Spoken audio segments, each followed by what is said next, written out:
Bonjour, je suis Clémentine Gallet et vous êtes bien chez Bliss Stories, le premier podcast qui vous parle de maternité autrement.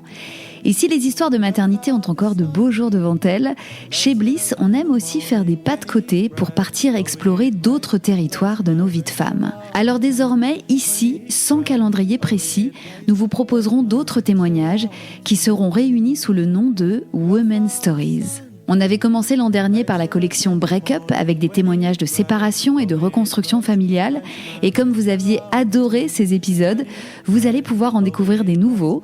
Mais on a aussi décidé d'enrichir cette collection avec d'autres récits qui racontent autre chose que la grossesse et l'accouchement, mais toujours des trajectoires de femmes et de mères puissantes et inspirantes. Leurs voix sont celles de vos copines, de vos collègues, de vos sœurs, de vos mères et peut-être même la vôtre. Ces voix, elles ont tout en commun de nous aider à y voir plus clair et à avancer même quand on manque de repères. Une fois de plus, il s'agit de rompre le silence, d'écouter avec le cœur, de s'informer sans juger et de s'inspirer d'histoires intimes et personnelles à la portée universelle. Alors bienvenue dans toutes ces autres facettes de nos vies de femmes, dans lesquelles piocher force, résilience et confiance. Bienvenue chez Bliss, Women's Stories. Oui, c'est la plus emblématique des sages-femmes. Oui, c'est une rockstar qui a enflammé la scène pendant notre Bliss Show. Oui, elle sait tout faire, exercer son métier de sage-femme, écrire, passer à la télé, militer et même être mère. Oui, elle a l'air super solide, super forte, super en place, super successful. Oui, elle l'est. Mais derrière les apparences, Anna Roy a de sacrées fêlures. Car il y a des secrets qu'elle n'a pas racontés dans ses chroniques à la télé, sur scène à l'Olympia ou dans ses vidéos Insta. Des secrets qu'elle n'a même pas confiés aux personnes qui lui sont les plus proches. Des secrets que je n'aurais jamais pu deviner moi-même. Ces secrets, Anna les livre dans ce nouvel épisode de Bliss Women's Stories, cette fois. Elle raconte cette année 2011 cauchemardesque, impactée par 2 viols et la perte brutale de son père dont elle était si proche. Ces viols, puis ce deuil, elle les a mis sous le tapis, rangés dans un placard fermé à double tour. Hop, pas le temps d'être en colère, pas le temps d'être triste, on n'y pense plus, on avance. Mais son corps, lui, n'a pas oublié. Dans cet épisode tellement fort, Anna raconte comment, à la suite de ce cataclysme de vie, son addiction au sucre a pris insidieusement une place centrale dans sa vie. Une place énorme, pour reprendre le titre du livre qu'elle consacre à ce sujet. Et alors que son corps a pris de plus en plus de place, Anna, elle, a disparu. Noyée derrière des dizaines de kilos pris avant et après ces 2 grossesses, des chiffres à faire exploser une balance, ses traumas, sa honte et son immense mal-être. Le tout en étant ultra médiatisé et pourtant totalement invisible. Dans ce témoignage difficile mais tellement important, vous entendrez comment elle a été réveillée par la confrontation bienveillante d'une amie très chère, puis le courage qu'il lui a fallu pour se regarder en face, se défaire de ses addictions et affronter enfin ses démons.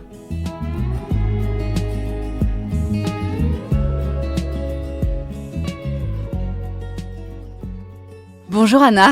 Bonjour Clémentine. Quelle joie de t'avoir en face de moi pour la 2e fois. Alors aujourd'hui, tu n'es pas là pour parler de tes 2 accouchements, de tes 2 grossesses et de tes 2 postpartum, quoique un petit peu quand même. On va aborder un autre angle. On va parler de rapport au corps, de rapport au poids, on va parler de balance, de chiffres. Mais quand même, tu ne vas pas y couper à la Bliss Presentation.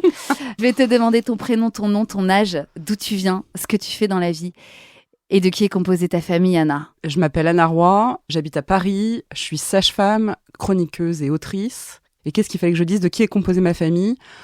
Toujours pareil, ça n'a pas changé pour le moment en tout cas. Donc il y a Nicolas qui est mon mari et j'ai 2 enfants qui s'appellent Auguste et Melchior qui ont respectivement maintenant 6 et 8 ans. D'aussi loin que tu t'en souviennes, et d'ailleurs dans ton livre tu repars très loin en arrière, quand est-ce que tu as eu conscience de ton corps et de ce que tu pouvais en faire ? Dans l'enfance, j'ai un souvenir extrêmement joyeux de ce corps. J'étais une petite fille grande et musculeuse et donc je pouvais tout faire de ce corps. Puis j'étais une jolie petite fille, donc à la fois j'étais une jolie petite fille, à la fois je pouvais faire du sport, je pouvais sauter, je pouvais courir, je pouvais faire plein de trucs. Quel regard tes parents posaient sur toi ? Ah, ils me trouvaient, ça. Bon, après c'est des parents, comme maintenant que je suis parent si tu veux. Bon. L'objectivité des parents, on la connaît. Mais évidemment, ils me trouvaient... Alors, parce qu'eux étaient très beaux. Et je crois qu'ils étaient contents. Mais ça, c'est horrible de dire ça, mais c'est vrai. Je crois qu'ils étaient très contents d'avoir un enfant qui était beau.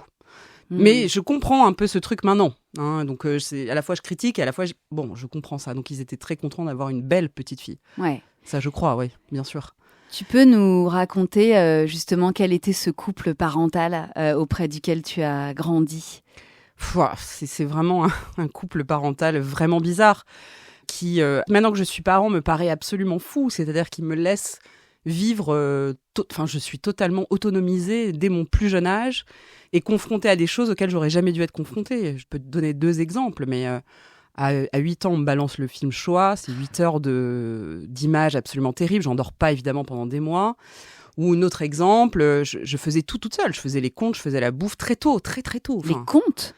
Oui, très tôt, on m'a donné de l'argent, la possibilité d'acheter des trucs, tout en m'en donnant très peu d'ailleurs. Mais de l'argent de poche ? De l'argent de poche, mais avec lequel il fallait que j'achète des trucs qui étaient vraiment utiles, genre des cahiers, des trucs. Ah oui, tes fournitures scolaires, par exemple. Mais voilà, alors, maintenant que je vois mon petit garçon qui a l'âge que j'avais à cette époque, c'est-à-dire tout petit, quoi. Je me dis, mais enfin, ils étaient complètement fous. Enfin, je suis pareil, ils m'ont envoyé à l'autre bout de Paris, seul en métro, à acheter mes chaussons de danse pour la danse. Je sais pas, ils m'ont autonomisé à la fois sur le plan intellectuel, moral et sur le plan pécunier d'une façon, mais pas par méchanceté ou pas même par réflexion, genre il faut qu'elle acquiert, pas du tout. Par manque de temps ? Non, pas par manque de temps, c'est des gens qui avaient beaucoup de temps. Ils étaient out un peu, hein, en vrai. Mais je les adore, mais... Disons-le. Ils étaient perchés un peu. C'est-à-dire que moi, je suis l'incarnation des pieds sur terre, ils sont l'incarnation de... Je sais pas, ils sont sur la lune. Alors que j'ai des grands-parents plutôt comme moi, mais eux, c'est 2 espèces d'astéroïdes paumés dans le cosmos, quoi. Ah ouais. Mais merveilleux, hyper beau, hyper intelligent, hyper sensible, hyper aimant, hyper drôle, mais aujourd'hui qu'il y a des guidelines de bons parents, alors ils ne cochent aucune case de bons parents, sauf l'amour. Alors ça, l'amour, j'en ai eu, mais peut-être que finalement... Est-ce que c'est pas le principal ? Voilà, on peut se poser la question. Mais en tout cas, de l'amour, ça, j'en ai eu plein de balles et j'ai jamais eu de maltraitance, donc c'est quand même énorme. Mais sur le reste, non d'un chien. Rétrospectivement. Mais surtout en ayant un enfant, tu te dis, mais mes parents étaient fêlés, quoi. Mais en même temps, attends, parce que c'était tout en étant très rigoureux. C'est-à-dire, si j'ai pas eu le droit de sortir de chez moi le soir avant l'âge de mes 18 ans. Très paradoxal. Hyper paradoxal. C'est-à-dire que la meuf travaille. Moi, je travaillais à partir de l'âge de 14 ans. J'avais une dérogation pour pouvoir travailler, enfin des histoires sans nom.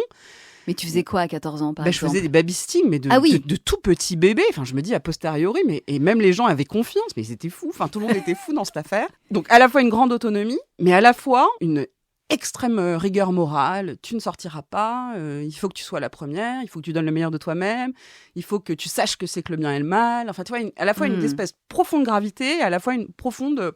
Ça a été presque des anti-modèles. C'est-à-dire que j'ai pas du tout eu envie d'être une astéroïde perdue dans le cosmos, moi. Pour ça que j'ai choisi sage-femme. Tu voulais pas faire comme tes parents. Non, pas du tout.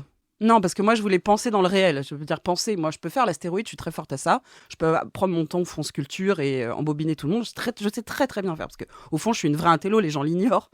Mais ça, c'est mon côté caché.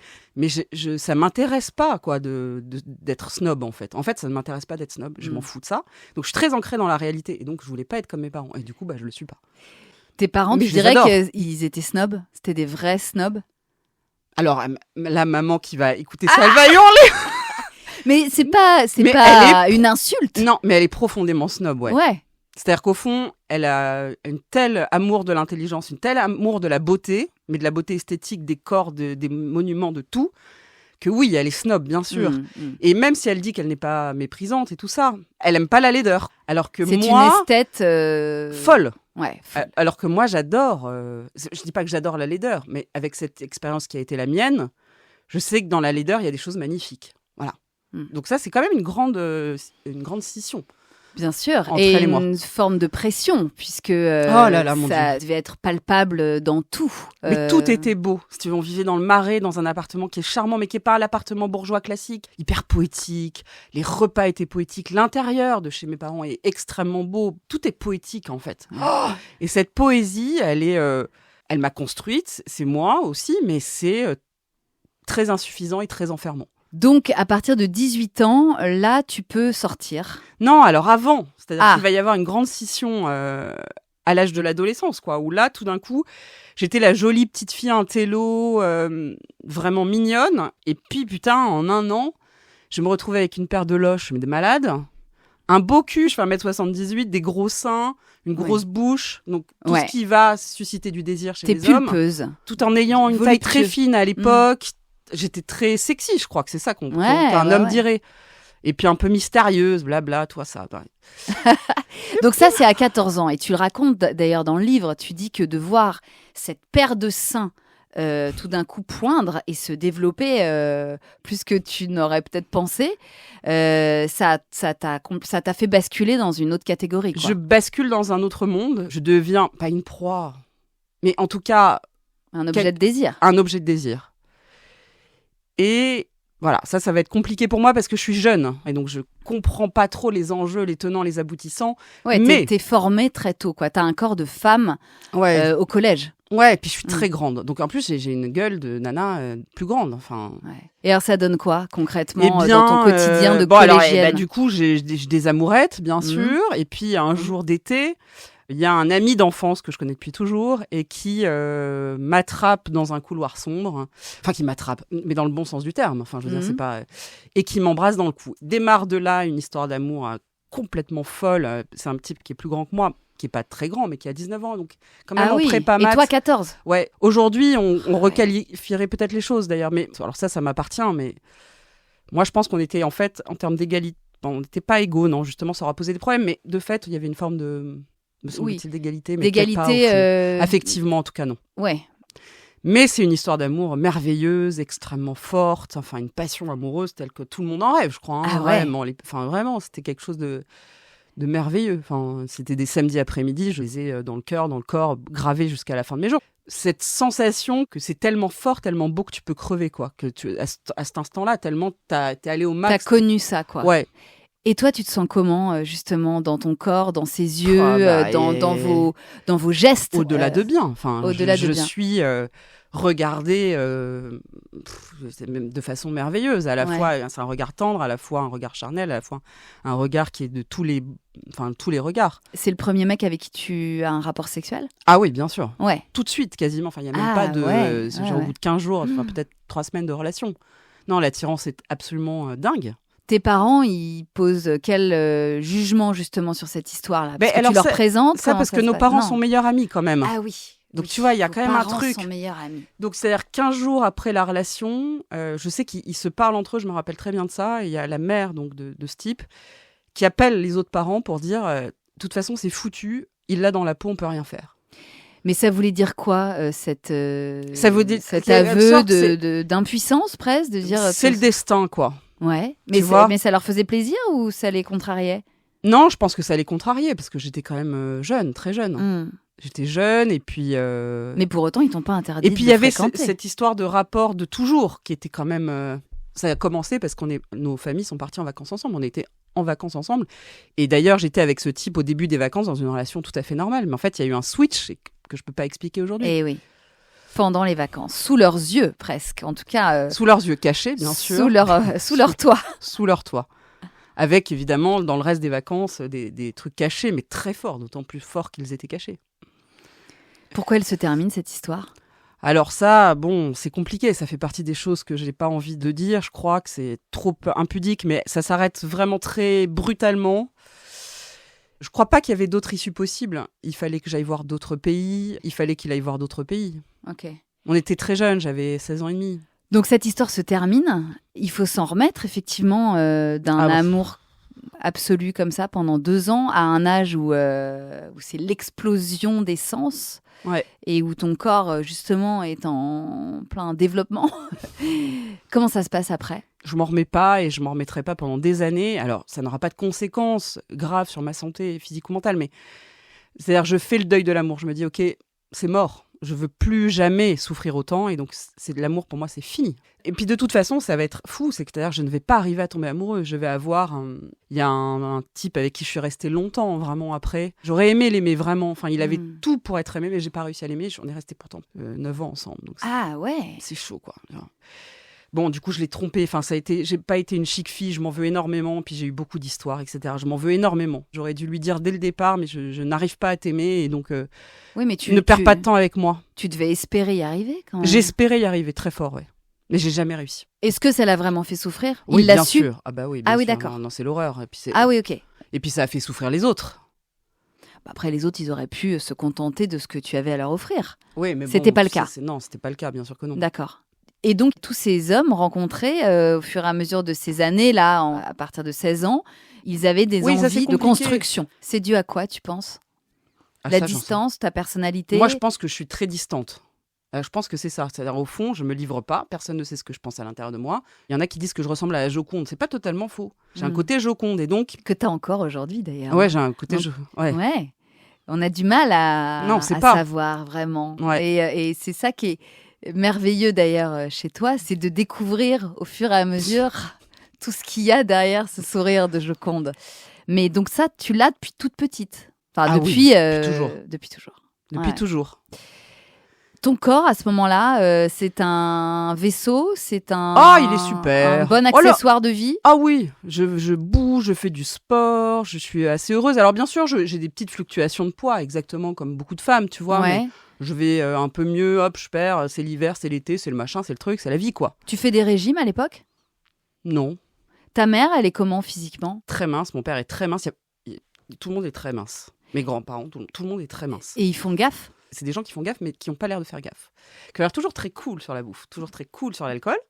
Mais en fait, ils ont des mécanismes de compensation. Mais d'ailleurs, c'est bien pour eux, je sais pas une critique.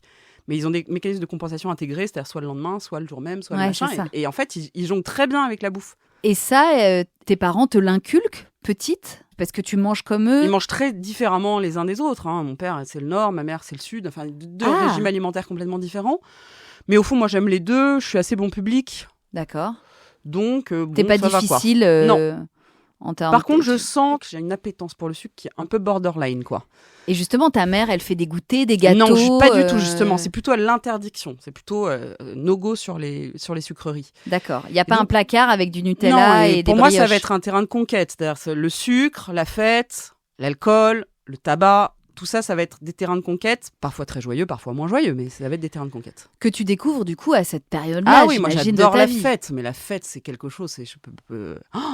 Ça n'existe pas l'addiction à la fête, mais on peut dire que j'ai une addiction à la fête. Après avoir été privé de sortie jusqu'à tes 18 ans, ouais. Là tout d'un coup, c'est on ouvre les vannes. Et puis surtout, c'est que je pense tout le temps, et la fête c'est un moment où on ne pense plus. Enfin, comment te dire, où enfin, notre putain de cerveau connecté tout le temps, donc c'est extrêmement agréable et soulageant. Tu t'en souviens de ces premières émotions festives? Et la danse, parce que moi j'ai un truc avec la danse, donc j'adore danser, donc c'est mais d'ivresse sans boire, parce que finalement je bois assez tard dans ma vie, je pense à partir de l'âge de 25 ans, donc assez tard. Ah oui.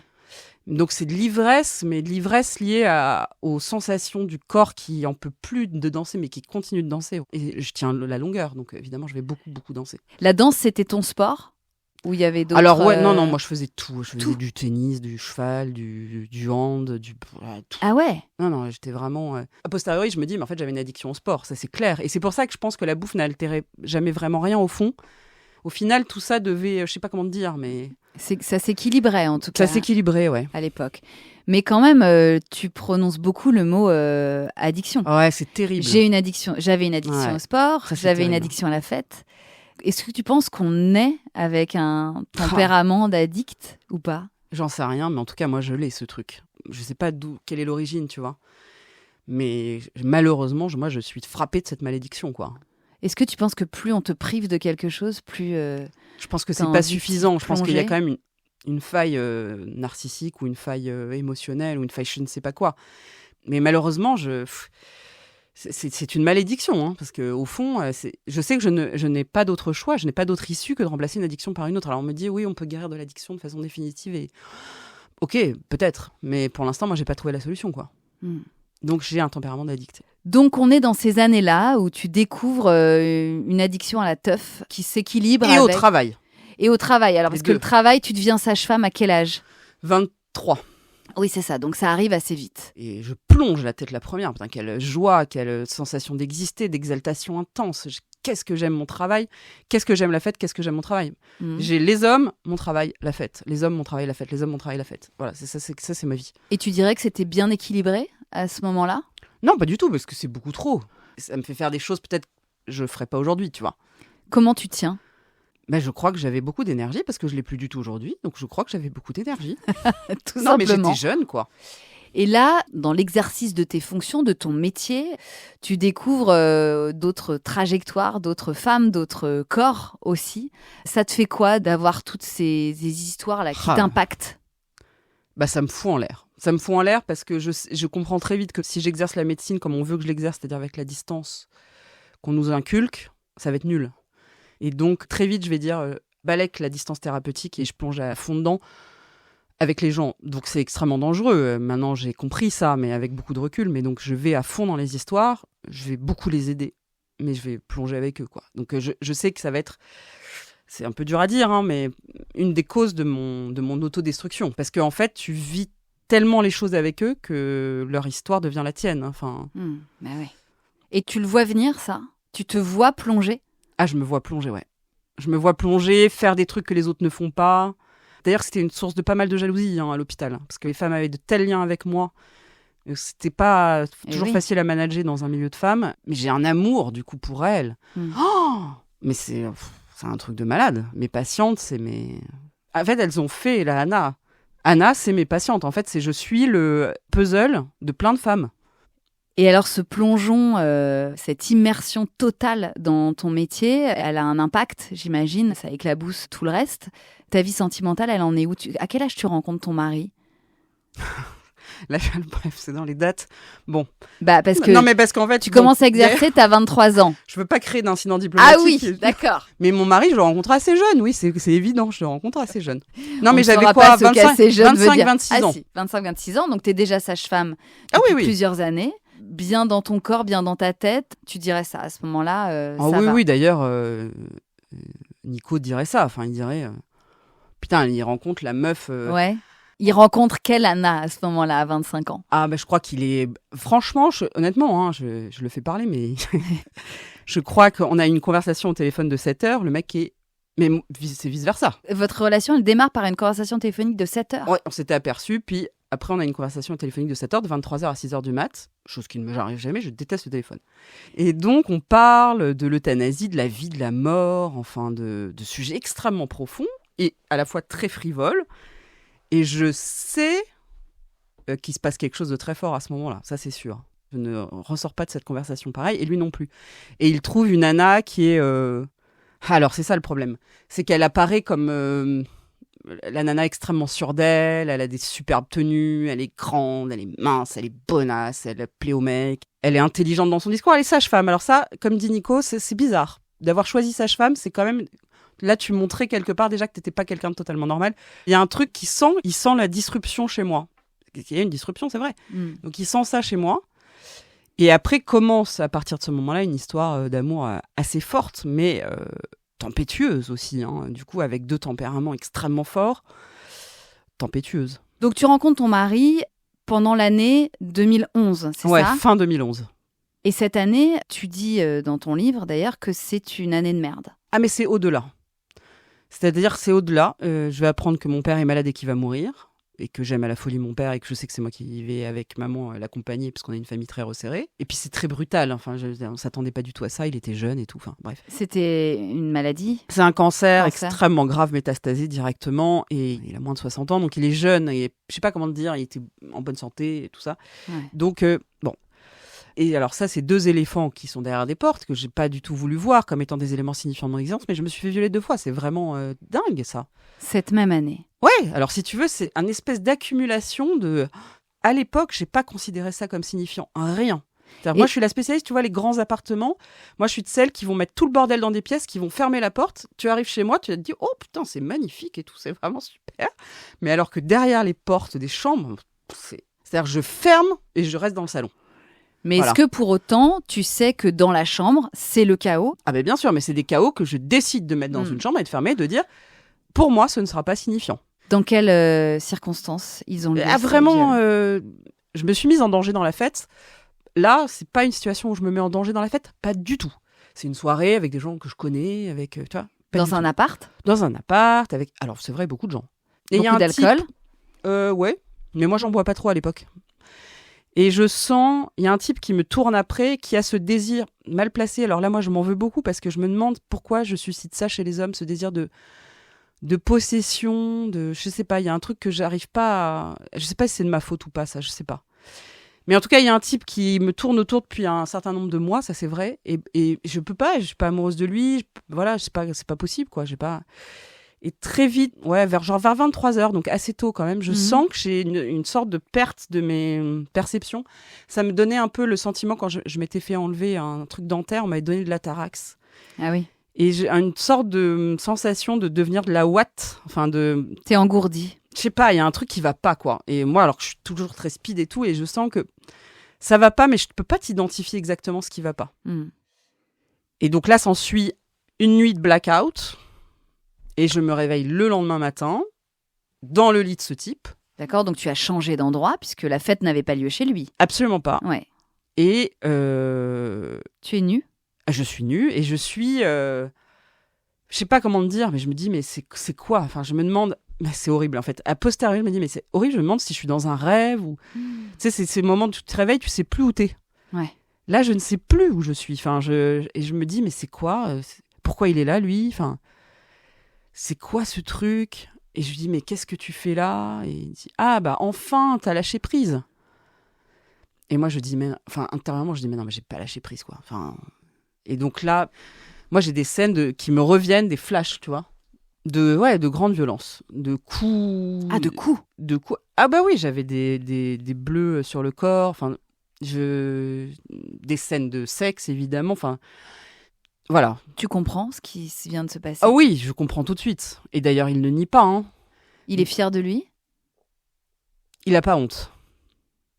Il n'a pas honte. Et toi, tu te sens comment dans ton corps ? Je me sens comme quelqu'un qui n'aurait pas dormi depuis 48 heures, en gueule de bois, très tremblotante, j'ai froid, en plus j'ai pas mangé depuis longtemps, je suis très, très fragile, très mal. Je pars de chez lui à Garde et je marche dans Paris. Il fait froid, j'ai froid, je sais pas plus s'il fait froid, mais j'ai froid, un froid intense.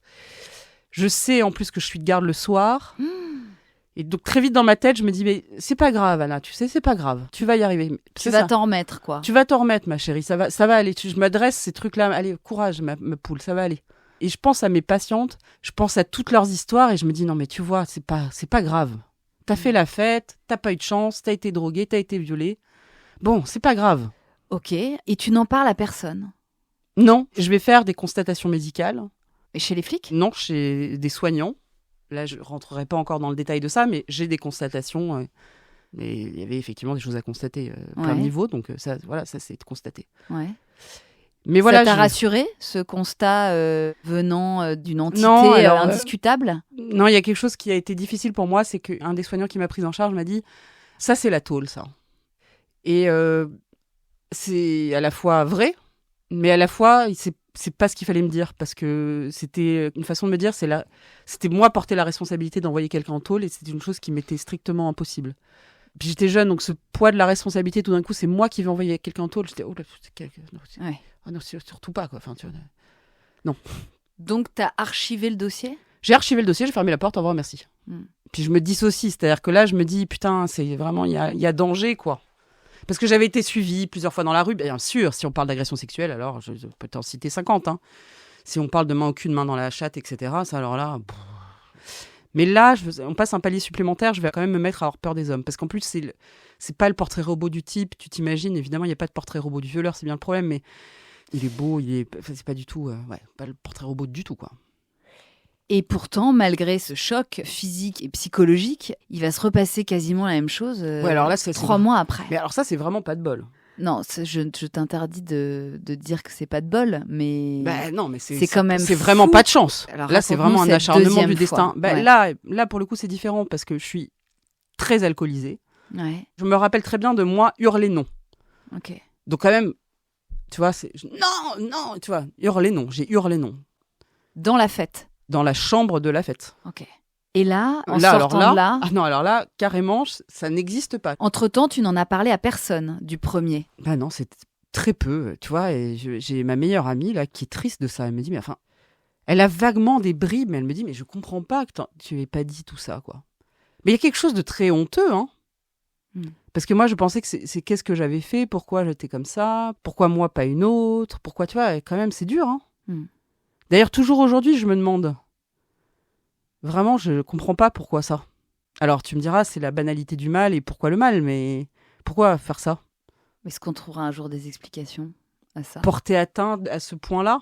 Pourquoi faire ? Quel plaisir à ça ? Mais en tout cas, là, c'est sûr qu'après, je marche à côté de mon corps. Là, je commence à marcher à côté de mon corps et mon père, c'est le coup de grâce. Donc, l'annonce de la maladie de ton père arrive peu de temps après ces 2 viols. 3 mois après, encore, c'est une espèce de mécanique infernale. Et là, je me dis, putain, c'est pas vrai, quoi. Enfin, il y a un côté, tu tombes toujours un peu plus bas, mais toujours en disant, putain, allez, il faut y aller, et toujours en faisant 1000 gardes, en écrivant, machin, tout ça, quoi. En retroussant tes manches, à chaque fois. Ouais. Après, en fait, c'est une réaction d'instinct de survie, hein, je crois que c'était ça. En tout cas, c'est tout ce que tu as pu faire à ce moment-là. Mais ce qui est sûr, c'est que là, le goût des M&M's va changer, de façon très claire. C'est-à-dire que le M&M's, c'est plus du plaisir, c'est plus c'est tellement bon un M&M's. C'est putain, j'ai besoin d'un M&M's. Là, je me rappelle très bien, c'est à l'hôpital, à l'annonce du diagnostic de mon père. Je me rappelle du goût de ces M&M's et je me dis, ok, mais je me le formule, mais là encore, je choisis que c'est pas signifiant. Parce que ce paquet de M&M's, il te procure quoi ? Il t'envoie un shoot ? Il me soutient, il me fait le câlin dont j'ai besoin. Il me procure certainement de la dopamine, ou je sais pas que diraient les addictos, mais il me procure ce dont j'ai besoin à ce moment-là, quoi. Donc le paquet de M&M's devient une nécessité. Ça va être vraiment le point de bascule. Ça avait commencé un peu avant et là, ça bam. Et là, pareil, tu te vois y aller, là ? Tu te vois plonger dans le paquet d'M&M's ? Alors je m'y vois sans m'y voir, quoi. Ok. Mais je me dis, il y a quelque chose qui va pas là-dedans. Alors qu'est-ce qui va changer justement dans ton comportement alimentaire à partir de ce moment-là ? C'est pas tout de suite, vraiment le décrochage, c'est 2014 en fait. Mais ça va aller mal, de plus en plus mal, parce que mon père va puis mourir. Combien de temps après l'annonce ? 1 an et demi après l'annonce. Donc c'est vraiment après la mort de papa que tout va être foutu en l'air. Tout explose à ce moment-là, avant mon mariage, quoi. 2014, avant mon mariage, là, ça y est, c'est parti. C'est l'engrenage infernal où je deviens vraiment addict au sucre. Mais alors, c'est comme vous pouvez comparer ça à quelqu'un qui a un problème d'addiction avec l'alcool. Je me mets pas à manger à 8h du mat, pas du tout. Je n'aime pas le salé, tout ça, enfin pas spécialement. Et donc, je me mets à bouffer à 17h que du sucre. Et avec que du chocolat. Tu vois, mais comme un addict, quoi. C'est-à-dire que c'est une drogue. C'est-à-dire, j'attends le 17h, ce moment où je vais pouvoir avoir enfin le réconfort que j'attends, quoi, tu vois. Avoir ta dose. Avoir ma dose. Quotidienne. Ça va me permettre d'absorber les histoires de mon père, ça va me permettre d'absorber mes patients, ça va me permettre d'absorber les traumas qui ont été les miens. Enfin, je trouve un truc que j'ai pas trouvé dans l'alcool, non. Il y a des substances, si tu veux, qui m'intéressent pas. Celle-là m'intéresse particulièrement. Alors concrètement, c'est comment Anna, en 2014, dans un supermarché ? Alors, 17h, non, déjà 17h, c'est 2 pâtisseries. 2 boulangeries. T'achètes quoi ? Des gâteaux au chocolat. D'accord. Des trucs, je suis devenue une experte. Hein, je peux vous faire un guide des boulangeries de Paris. Oui, tu parles d'ailleurs de la mousse au chocolat Marie Morin. Non, mais c'est la meilleure du marché. Qui est la meilleure ? La meilleure du marché. Donc ça, j'en achète 1 par jour. Les grands pots en verre. J'en mange 1 tous les soirs. Tu vois, donc j'ai une... Donc 2 pâtisseries, une mousse. Ouais, un dessert au moment du dîner. Ok. Et le dîner, il est plus consistant qu'avant ? Non, c'est vraiment le sucre. Ouais. Pas que le chocolat, hein. Paris-Brest, millefeuille. Tu varies selon les jours ou t'as des semaines Paris-Brest ? Non, mais je varie. Semaines éclair au chocolat. Je varie, mais je varie pas dans l'intensité sucrée. Ok. C'est-à-dire que le pain au lait ne m'intéresse pas, tu vois. Non, il faut que ce soit très très sucré. Et après le dîner ? Mousse au chocolat Marie Morin ou glace à Gandaz.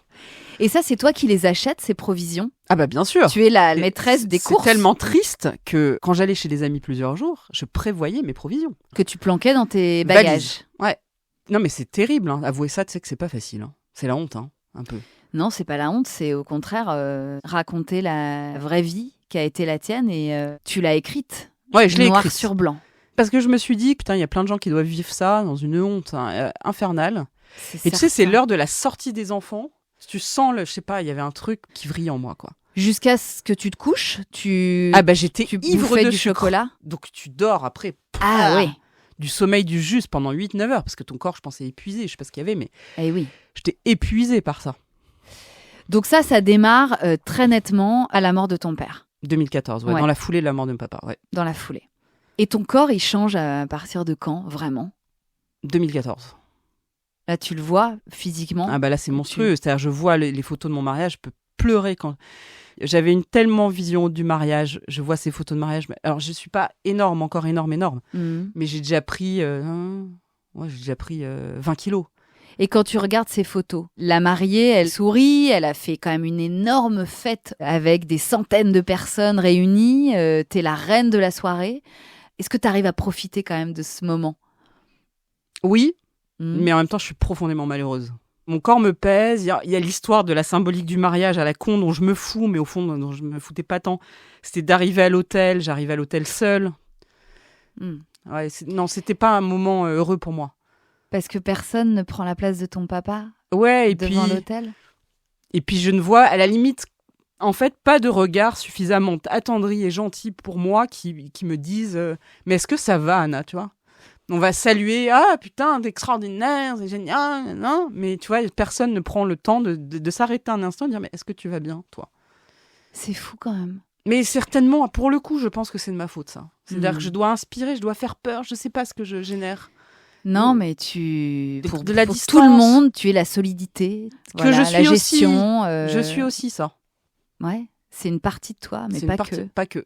Mais c'est vrai que cette partie-là, cette partie plus fragile, tu la montres très peu. Je la fais pas affleurer. Déjà, mais pourtant, il y a ce poids qui est un énorme symptôme qui dit la fragilité.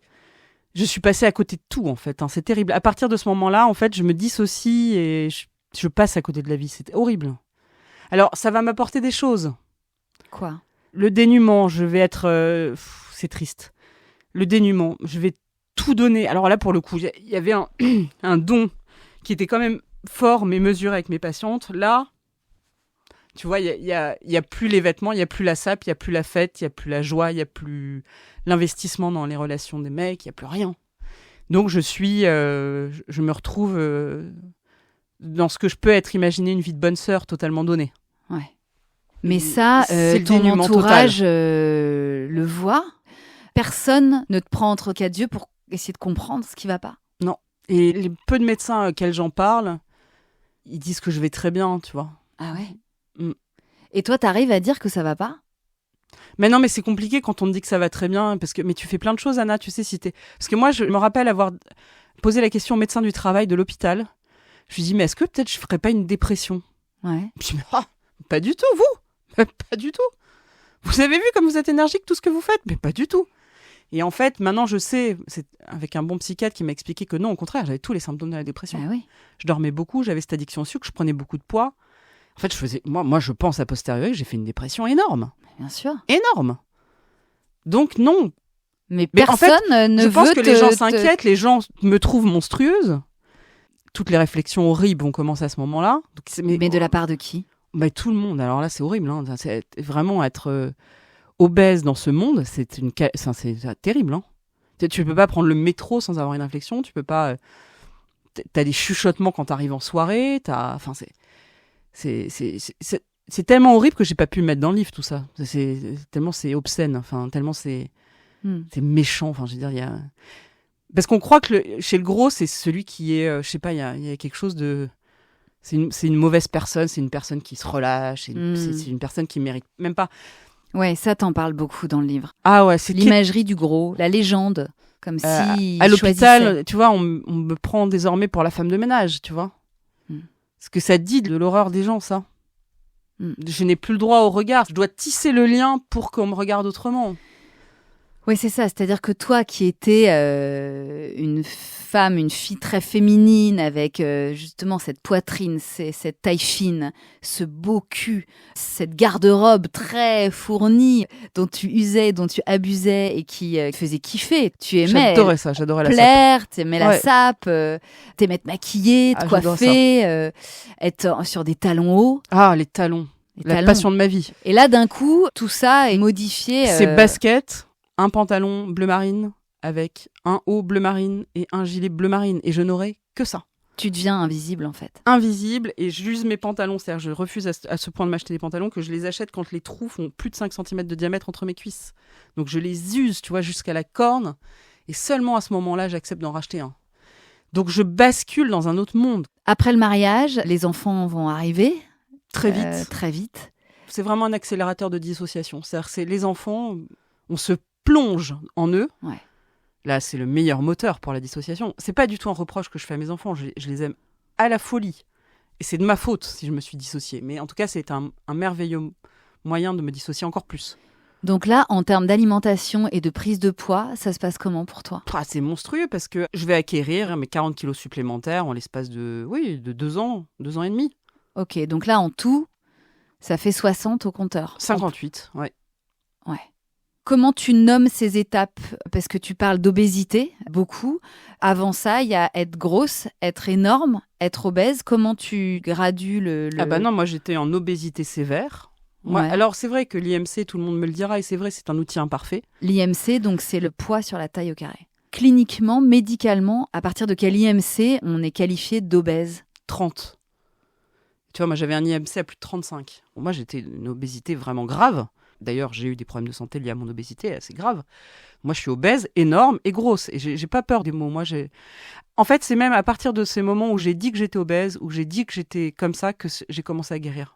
C'est le fait de me considérer comme malade qui m'a permis... Ok, je suis malade, c'est donc pas de ma faute, et donc je vais guérir.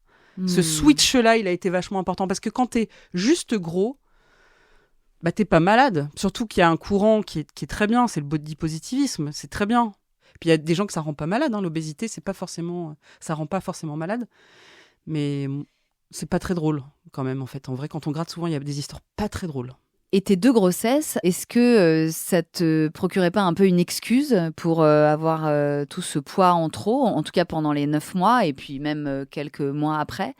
Qu'est-ce que t'en as fait de cette maternité et de cette prise de poids de grossesse, inhérent à la grossesse ? Ouais, alors je te dirais que j'étais tellement dissociée de mon corps que je peux même pas te dire comment j'ai vécu ça, tu vois. J'étais ailleurs déjà, hein. Donc ni chaud, ni froid, ni rien. Je peux juste te dire, j'ai adoré accoucher. Mais du point de vue du corps, Tu te regardais dans le miroir ? mais jamais je me suis pas regardée. C'est pour ça que les débuts de la télé ont été si durs pour moi. Putain, quel enfer. Tu sais, je vais me retrouver médiatisée alors que je ne me reconnais pas. Donc tu vois des images de toi tout le temps au zapping et tout ailleurs et tu te dis putain mais c'est qui ? Enfin c'était une souffrance. Et puis il y a une épreuve à la télé, c'est une épreuve. Les gens adorent ça mais moi pas du tout. Il faut être maquillée, coiffée. Donc tu te retrouves devant un miroir plusieurs fois par semaine où tu te trouves monstrueuse. Donc moi je fermais les yeux, je baissais les yeux ou je regardais en l'air.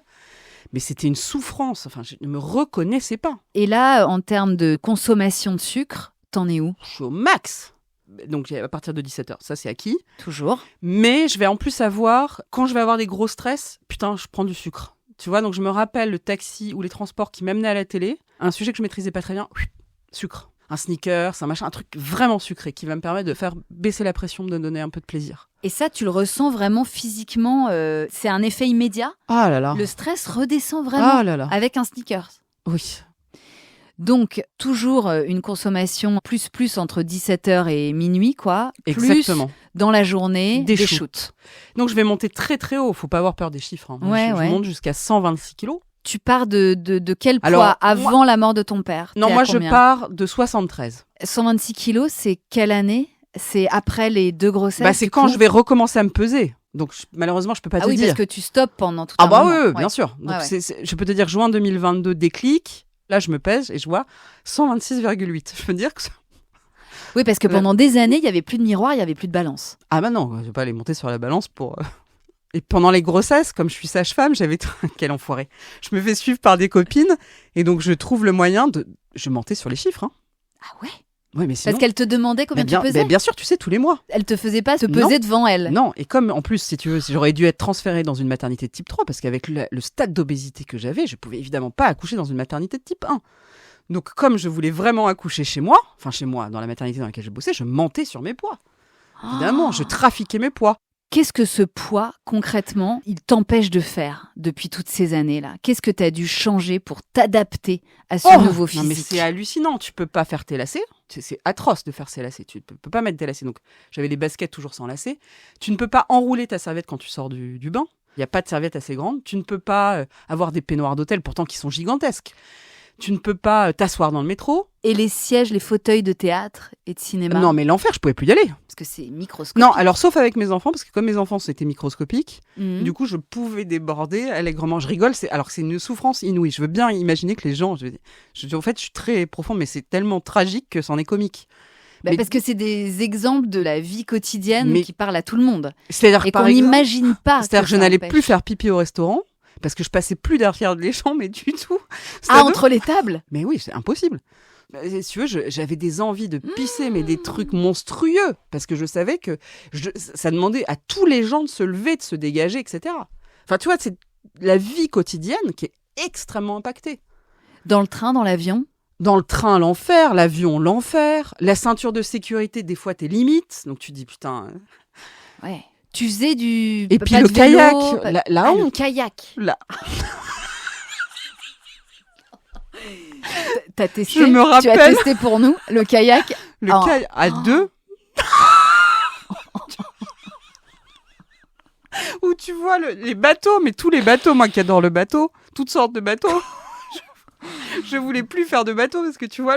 En fait, peut-être j'en ferai un spectacle très drôle de cette histoire parce que même les voitures, tu vois, les gens sentaient ma présence dans les voitures. Les vélos qui avaient du mal à résister au choc. Non mais tout. Donc, tu avais adapté, en fait, toute ta vie culturelle, sportive, sociale. Danser, je pouvais plus parce que j'ai trop essoufflé. Ça, c'est très concret. Je pouvais pas danser une chanson.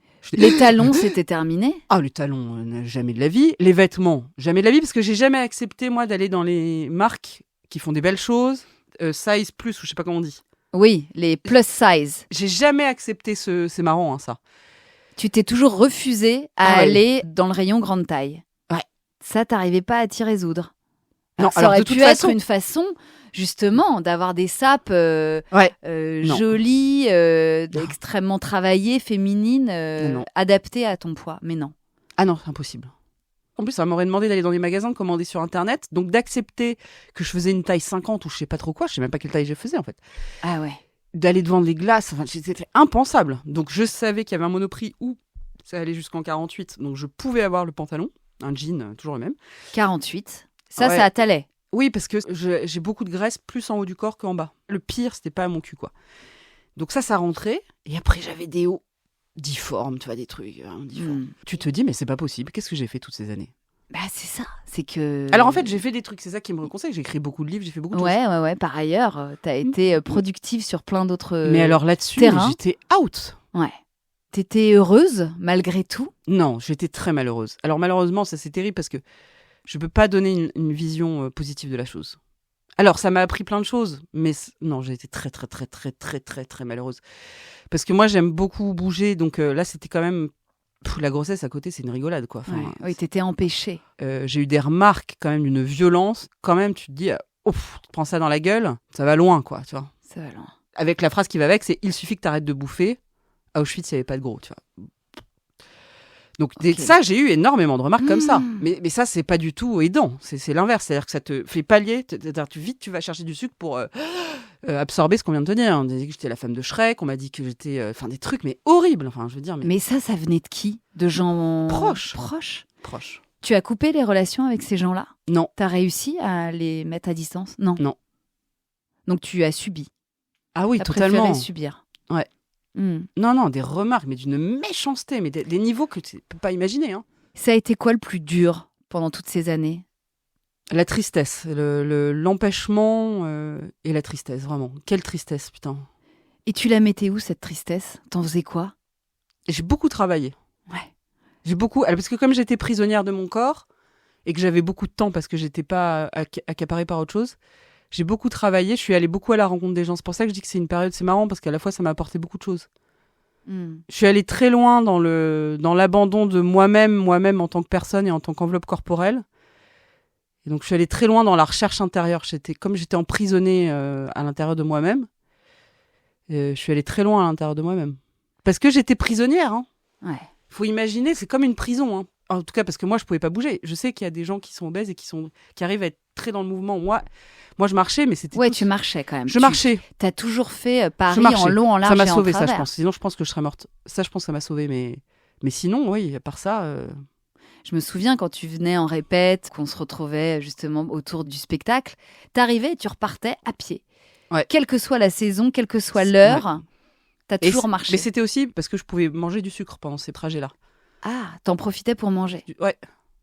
Parce qu'il y avait personne avec moi. Donc c'était un moment où je mangeais beaucoup. Pendant ce gap-là, entre ton deuxième accouchement et le déclic dont tu parles, qu'est-ce qui se passe ? Pendant ces 4 ans, tu peux pas me dire que personne ne t'a demandé comment ça allait, voyant le poids que tu avais pris. Non. Je sais pas pourquoi. On va pas refaire l'histoire, de toute façon. Ouais. Par contre, les gens auxquels j'en veux, c'est certains médecins que j'ai vus. Là, oui, là, je leur en veux beaucoup. D'avoir toujours dit, mais ça va, et nanana. Non, ça, c'est pas possible.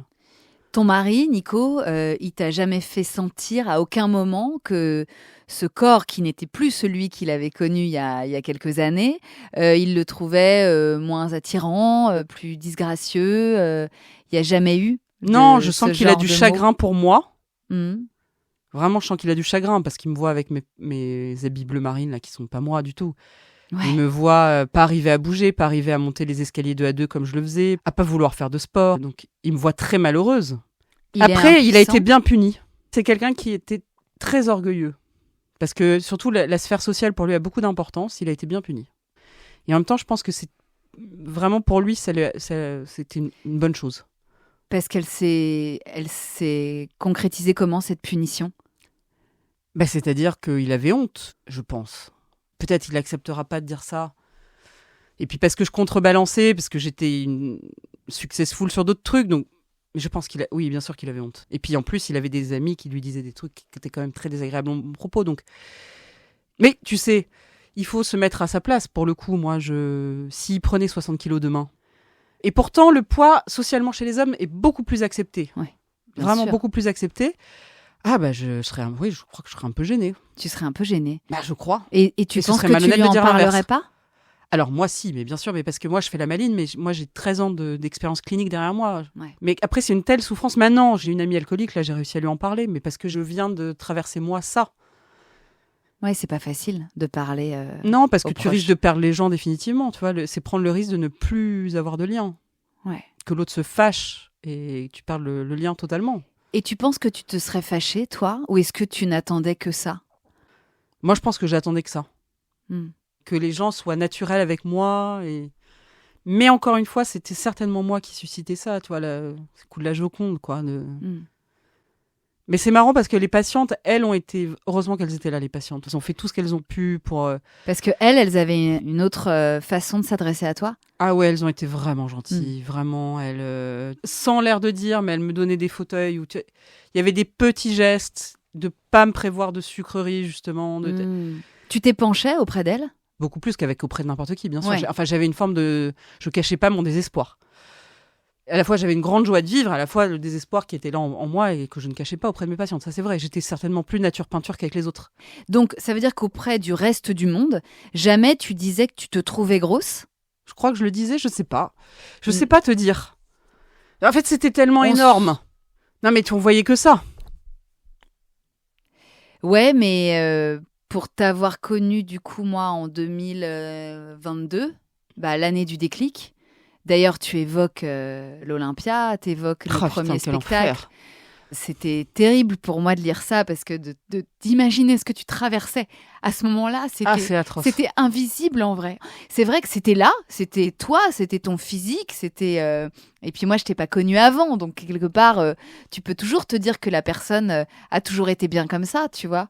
Tu vas pas remettre ça en question. Voilà, en exactement. tout cas, quand tu rencontres quelqu'un qui a ce physique-là, tu ne te dis pas ah ouais, c'est vrai qu'il y a pas si longtemps, elle pesait 60 kilos de moins.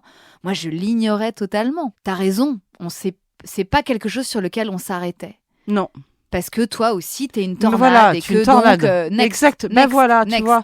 Et c'est pour ça que j'en veux vraiment pas aux gens. Donc c'est très compliqué ce livre pour moi parce que je veux pas que les gens s'en veuillent à aucun moment, tu vois.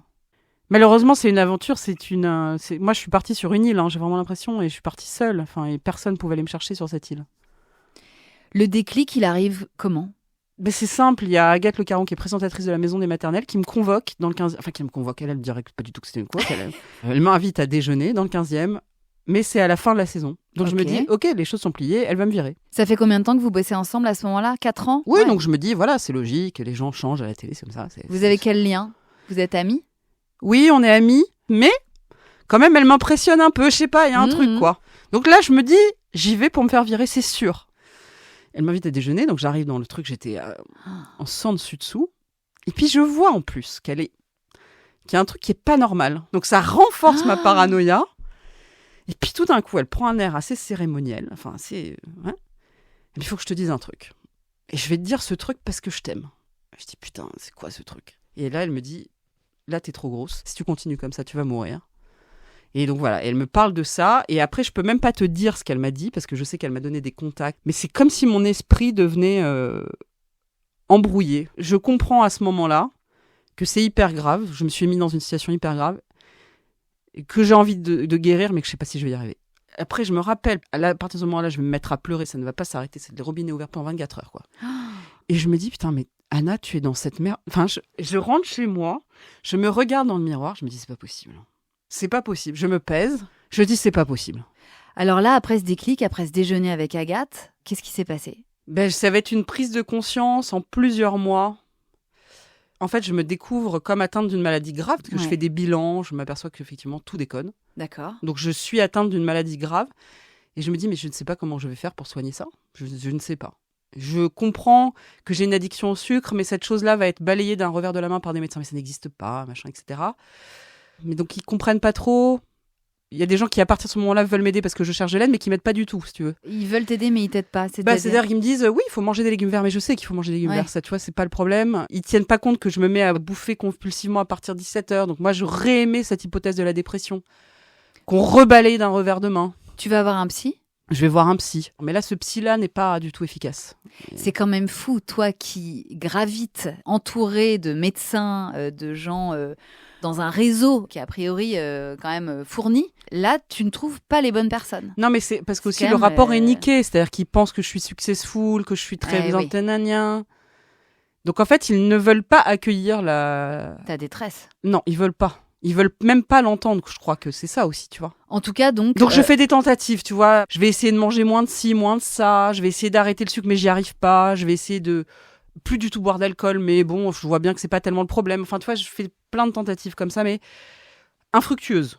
Et un jour, je me réveille et je me dis, c'est terminé le sucre. Vraiment, là, je me dis, c'est fini. Et on verra bien ce qui se passe. Là, on est en 2023. Ouais, mars. Ouais, juste avant l'Olympia. Juste avant l'Olympia. Et je me dis, j'arrête le sucre. Mais je sais pas dans quel désarroi ça va me plonger. Heureusement que je savais pas à l'avance, parce que sinon j'y serais pas allée. Ah ouais. Mais je fais un syndrome de sevrage, mais d'enfer. C'est-à-dire, physiquement, tu te retrouves prise de douleurs, j'ai des douleurs abdominales, j'ai des sueurs, des vertiges, des tremblements, des trucs que je n'ai jamais. Enfin, vraiment un état de mal-être, mais absolu. Donc là, pareil, je fais des tentatives, je m'achète un lecteur de glycémie que j'essaye de comprendre. Effectivement, je m'aperçois que mes glycémies font n'importe quoi. Je vais me coucher, chose qui ne m'arrive jamais, mais en tout cas, c'est un enfer. Et un affre d'angoisse de me retrouver avec moi-même. Enfin, c'est-à-dire que j'ai plus ma béquille, quoi. Non seulement j'ai un sevrage physique, mais en plus, j'ai plus ma béquille qui m'aide à vivre. Tu jettes tout le sucre que tu as dans tes placards? Ouais. T'arrives Il y a un basculement c'est très dur. C'est un peu comme une passion amoureuse. Au départ, après la rupture, tu y penses 100 fois par jour. Mais c'est un peu pareil. Là, c'est 100 fois par jour, puis après, ça va diminuer au fil du temps. Et il n'y a que le temps qui fait que ça s'apaise. Ouais, et donc, c'est pas du tout de suite. Donc, ça va être un enfer perpétuel, parce qu'il y a des boulangeries partout. Enfin, donc, il y a des tentations partout. Mais tu vois, c'est pour ça que l'Olympia était si important. Parce que je me suis dit, putain, j'ai réussi à niquer mon Olympia pour ça, c'est donc que je vais y arriver. Donc pour celles qui n'ont pas la genèse de tout ça, mais on est monté sur scène ensemble et avec une magnifique troupe le 8 mars 2023. C'était extraordinaire, vraiment, au sens littéral du terme, de se retrouver sur cette scène. Et toi, tu étais dans un état ce jour-là. Alors, tu as toujours été une traqueuse avant de monter sur scène, on commençait à te connaître. Mais là, c'est vrai que tu étais dans un état. Il y avait une ombre sur ton visage et il y avait une certitude de te toller. Je me dis, soit je bouffe du sucre et je vais être bonne, soit je bouffe pas de sucre et je serai mauvaise. Point barre. Donc, il y a vraiment... Je sais même pas comment t'as fait pour nous cacher ça, parce que dans les loges, il y avait plein de petits gâteaux, plein de bons becs, plein de cochonneries là, à bouffer. Je suis arrivée en avance, j'étais seule pendant 1 heure ou 2 heures. Ah ouais. Et là, il y a eu un combat, mais légendaire entre moi et moi-même. Et de me dire, j'y vais sans prothèse.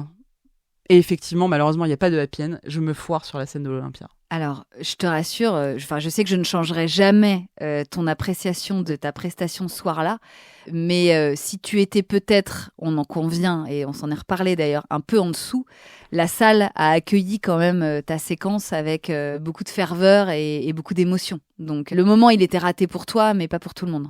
Oui, mais le symbole, tu vois, c'est... Mais il t'appartient. Ouais. Et d'une certaine manière, peut-être que ça peut te rassurer un peu. En tout cas, tu sors de scène, je me souviendrai toujours. Il y a encore plus d'ombre sur ton visage. On a l'impression que tu vas crever. T'es en colère. C'est terrible. La scène, c'est extrêmement humiliant. Enfin, c'est-à-dire, quand on se foire, c'est ce qu'il y a de plus humiliant au monde. Alors là, en plus, c'est la triple humiliation. C'est-à-dire, je suis obèse. Donc, c'est-à-dire, je me monte tel que c'est à l'Olympia. Je me foire et j'ai même pas mon sucre. Donc, je ressors de là dans un état de détresse absolue. Mais ces jours-là, parce que c'est les premiers jours du sevrage, hein, donc c'est la guerre, et je vais tenir. Mais c'est une guerre, les gens n'ont pas idée. T'as été vraiment impitoyable avec toi-même, parce que t'aurais pu te dire, allez, j'attaque le sevrage après l'épreuve de l'Olympia. Non, toi, tu t'es dit, je sais pas y a pourquoi pas le de 1er mars. jour Mais non, après. mais je sais pas pourquoi, parce que tout le monde me demande ça. Mais pourquoi le 1er? Je ne sais pas. Donc là, on est en 2023 et là va suivre donc des mois de. Ouais, là je me douleur. dis, il faut que je tienne 100 jours. Je sais pas pourquoi je me mets une date de 100 jours et donc je me mets 100 jours sans sucre. Et ça va être un cauchemar. Est-ce qu'il y a un cauchemar quand on perd du poids ou tout ça, quand on part de 126 kilos, c'est qu'en fait tu perds 15 kilos, tu peux te dire bah c'est super. Ouais. Bah non, sauf que t'es toujours en obésité de stade 2. Donc tu vois, tu n'as pas cette joie de j'ai arrêté la clope, j'ai réussi putain. Ou t'as fait un sevrage alcoolique, c'est pareil, putain, au bout de 2 mois t'es hyper fier. Là non. Là, tu as toujours le même corps qui te vient te rappeler. Si tu as 10 kilos à perdre, alors c'est très facile. Tu perds tes 10 kilos, basta. Là, c'est l'enfer. Tu préviens ton entourage? Non, je préviens au régime? Personne.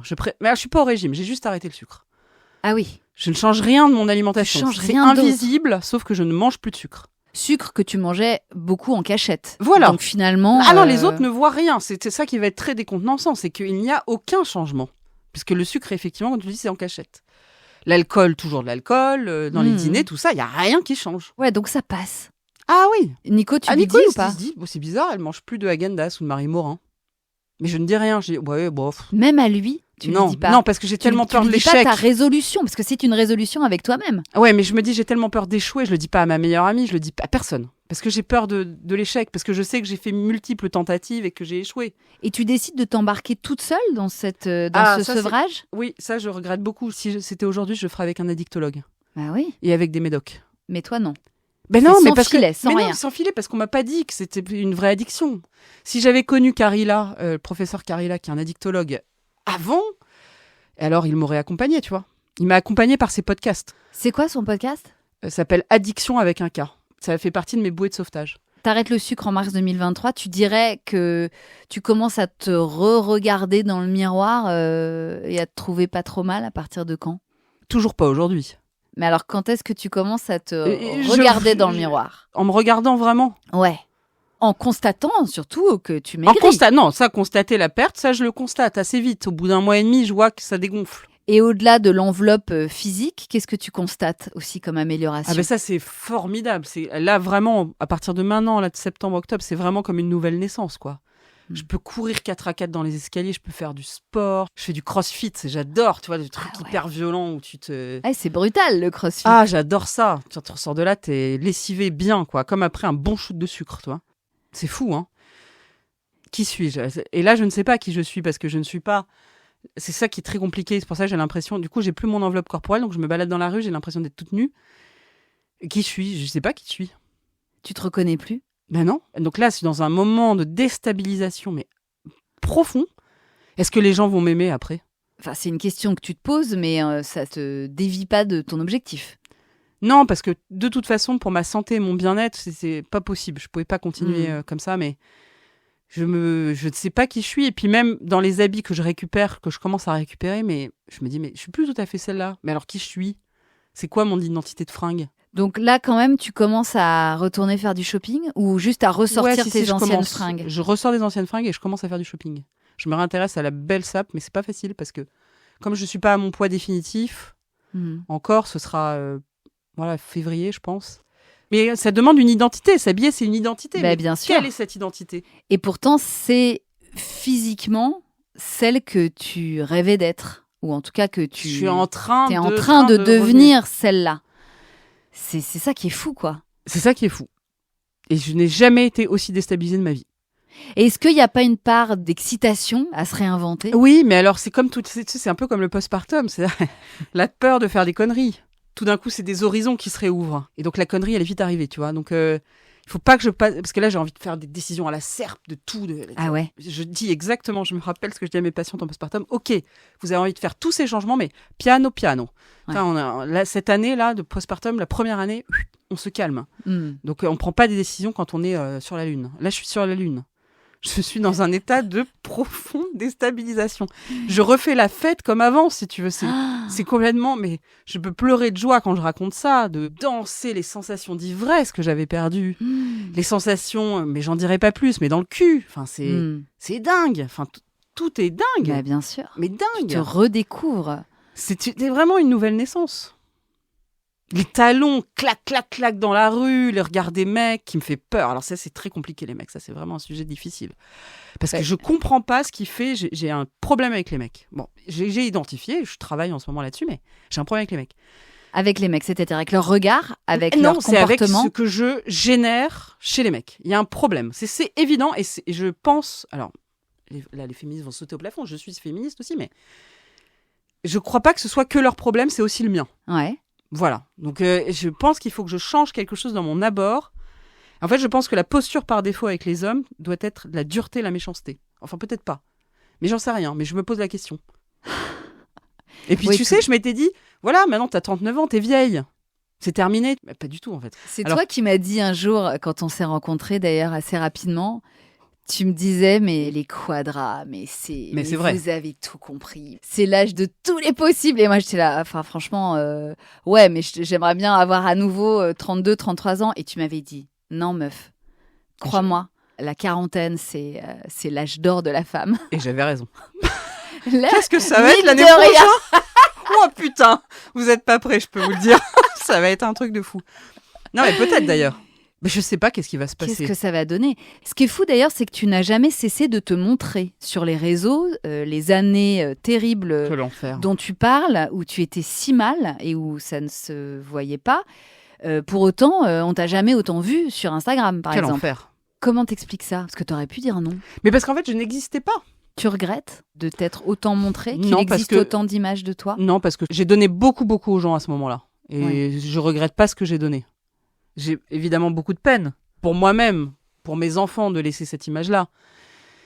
Mais ça, c'est pas très important. C'est une histoire d'ego et ça, c'est pas très joli, l'ego. Donc, non, ce que j'ai donné, je regrette pas de l'avoir donné. En tout cas, on a, de manière très égoïste, on a bénéficié, même si toi, tu n'étais plus dans ton corps, on a bénéficié de ta présence et de ton intelligence et de tes prises de parole. Et ça, tu pourras dire effectivement que ça, malgré tout, t'as donné ça aux gens. Et c'est quand même, moi, je trouve que c'est du temps qui a été quand même bien utilisé. C'est du temps qui a été bien utilisé, oui, absolument. Et c'est Mm. pas fini. C'est 10 ans d'enfermement, de prison, de coma. Moi, j'ai vraiment l'impression de me réveiller d'un coma. Je les ai mis à profit. Et alors aujourd'hui, à l'inverse, les gens te font des remarques sur ton nouveau physique, sur Énormément. ton... Ouais. Et les gens veulent savoir pourquoi, comment. Ouais, c'est des waouh, oh là là, mais t'as maigri, mais qu'est-ce qui s'est passé? Comment? Oui, alors il y a beaucoup de gens qui disent rien aussi. Hein. Ah ouais, c'est vrai. Parce que c'est plus à la mode maintenant, il faut plus faire de remarques sur le physique, sur l'amaigrissement. Mm. Parce que c'est vrai que ça peut être une maladie, ça peut être plein d'autres choses. Donc il faut faire attention quand on fait des remarques sur le poids. Mais moi, il se trouve que moi, ça me fait plaisir quand on me Oui, fait remarquer. toi, ça te fait plaisir. C'est une façon de saluer mes efforts. Parce que c'est Mm. tellement d'efforts. Putain, j'en peux plus. Parce que donc aujourd'hui, tu n'as toujours pas réintroduit le sucre Non, dans mais ton ça, je peux pas. alimentation. Ça, je peux pas. Ah, je peux pas parce que j'ai réessayé. Hein. Ah, t'as réessayé. Tu vois, j'ai réessayé par touche. Oh putain, qu'est-ce que c'est bon. Le fondant au chocolat, oh la vache, mais je peux me crever. Mais le problème, c'est que je le sens. Je ne peux pas manger un petit bout de fondant au chocolat. Je ne peux pas. D'accord. Parce que immédiatement, je sens l'effet. Ah, Donc là, t'es parti pour continuer d'exclure le sucre de ta vie, de ton oui, alors ça, tout le monde alimentation. me dit, oui, c'est de la folie, il faut pas évincer les aliments comme ça. Mais putain, les gens qui ont été alcooliques, personne leur dit, mais il faut que tu reboives un peu comme de temps en temps. Ben moi, voilà. Et puis le sucre, c'est pas du tout indispensable. Quand je C'est parle de ça, sucre, t'as c'est pas du de sucre ajouté. carence. Ah non, encore pas du tout. C'est que quand je dis sucre, c'est pas les glucides, que les gens se soient bien clairs. Je veux dire, les pâtes, le riz, le machin, ça j'en bouffe. Ouais, c'est ça. C'est vraiment le sucre ajouté. Peut-être un jour, je serai guérie de mon addiction fondamentale, ontologique. Mais là, c'est pas le cas. Quand est-ce que tu te dis que tu vas écrire sur ce sujet ? Alors, tout de suite, ce qu'il y a, c'est que je prends des notes. Parce que c'est tellement dur. Et puis surtout, je me dis, tout ce que tu vis, là, les maux de ventre, les machins, les vertiges, les étourderies, le sentiment d'angoisse extrême, le manque, etc., c'est que tu dois être folle. Donc, pour pas penser que je suis folle, j'écris très objectivement ce que je ressens. Mais putain, mais ça m'a sauvée de faire ça. Ouais. Parce qu'en fait, au fil des jours, je me dis, ok, donc ça, c'est le sevrage. Parce qu'à chaque fois, c'est la même heure, ça va pas, etc. Ah, etc. oui. Donc, j'écris tout de suite. Dès le 1er mars, j'écris. Ok. Quand je vois l'état de détresse dans lequel je suis, physique et psychologique, je me dis, ok, il faut écrire. Parce que là, sinon, tu vas tomber dans la folie ou je sais pas ce que tu vas faire. Mais Oui, et puis par peur. c'est ton truc, l'écriture. Voilà. C'est ton endroit. Donc, j'écris. Mais très vite, du coup, dans le processus de l'écriture, c'est pour ça qu'il y a des allers-retours dans le bouquin. Bah oui. C'est pourquoi on en est là, quoi. Et ça a dû vachement t'aider aussi, de poser des mots sur les événements du passé Voilà. et de les relier entre eux. Parce que c'est vrai Mais que alors, ton du coup, c'est livre, ça qui fait que, du coup, je c'est suis des allers-retours. dans un état de fragilité extrême. Ah, j'imagine, ouais. C'est ça le problème, c'est que je ne sais plus qui je suis en tant que sage-femme, je ne sais plus qui je suis en tant que femme, je ne sais plus qui je suis en tant que mère, je ne sais plus qui je suis, c'est pas une blague. Donc je dois réinvestir toutes ces personnes en ayant ouvert les portes, donc en ayant découvert des monstruosités sur ma vie, donc en devant vivre avec ces monstruosités, quoi en faire, je ne sais pas. Quoi faire, avec qui, comment, pourquoi, je ne sais plus rien en fait. T'es fière de ce livre que t'as sorti ? J'ai très peur. T'as très peur ? J'ai très peur de la sortie de ce livre. Pourquoi ? Parce qu'il est intime et je veux qu'il soit utile, je l'ai fait pour qu'il soit utile. Je ne veux pas me livrer. Pour me livrer, ça m'intéresse pas, j'en ai rien à foutre de mon ego. Je pense que je l'ai maintes et maintes fois prouvé. Quelqu'un qui est capable de prendre 60 kilos, c'est qu'il en a rien à battre de son ego. Donc je veux que ce soit pour aider les gens. J'espère que ça va aider les gens, j'espère que vous allez regarder vos amis différemment, les alcooliques, les fragiles, les tabagiques, même les addicts au travail, même les addicts au cul, même les addicts à la bouffe, que vous allez les regarder différemment, que vous allez leur parler, que vous allez essayer de leur dire ma chérie, mon chéri, je t'aime. C'est ça qui était très beau chez Agathe, c'est parce que je t'aime que je vais te dire ça. Ça change tout. Bah bien sûr. Je t'aime et je vais te dire ça, et t'as le droit d'être fâché, et t'as le droit de plus me parler, mais c'est parce que je t'aime que je vais te le dire. Donc tu l'as appliqué à moi, ton je le dis tour. tout le temps. Avant, j'étais brute de décoffrage, c'est-à-dire j'ai jamais épargné mes patientes, jamais. Je dis toute la vérité, rien que la vérité. Mais là, maintenant, je mets un peu plus les formes. Ouais. C'est parce que je vous aime, parce que je suis très attachée à vous, je vous le dis. Donc, tu vois, c'est des patientes que peut-être je blessais, que je heurtais, bah, du coup, je les heurte plus du tout. Mais tu fais passer les mêmes messages. Ah, moi, j'ai toujours dit la vérité aux gens, ça, pour le coup. J'ai jamais brossé les gens dans le sens du poil. J'aime trop les gens pour... C'est marrant, hein, comme sage-femme, j'étais toujours très dans la vérité. Pas avec moi-même, mais ouais. Merci en tout cas pour tout ça. C'était merveilleux d'explorer les méandres de toutes ces années que tu laisses derrière toi et qui existent malgré tout. Et bravo pour ce livre qui s'appelle donc Énorme. Le titre est tellement minimaliste et tellement fort à la fois. Je ne sais pas s'il t'est venu tout de suite. En tout cas, il ne pouvait pas en être autrement quand on le voit. Tout de suite. Ouais. Bah, de toute façon, Voilà. j'étais énorme. Et énorme à tous les points de vue. Je suis énorme, tout est énorme, je crois.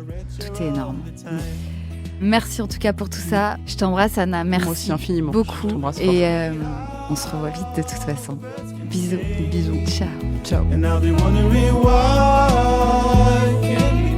Et voilà, c'est la fin de cet épisode. J'imagine que comme moi, vous avez encore découvert une nouvelle facette d'Anna, que je remercie encore tellement pour sa confiance sans faille.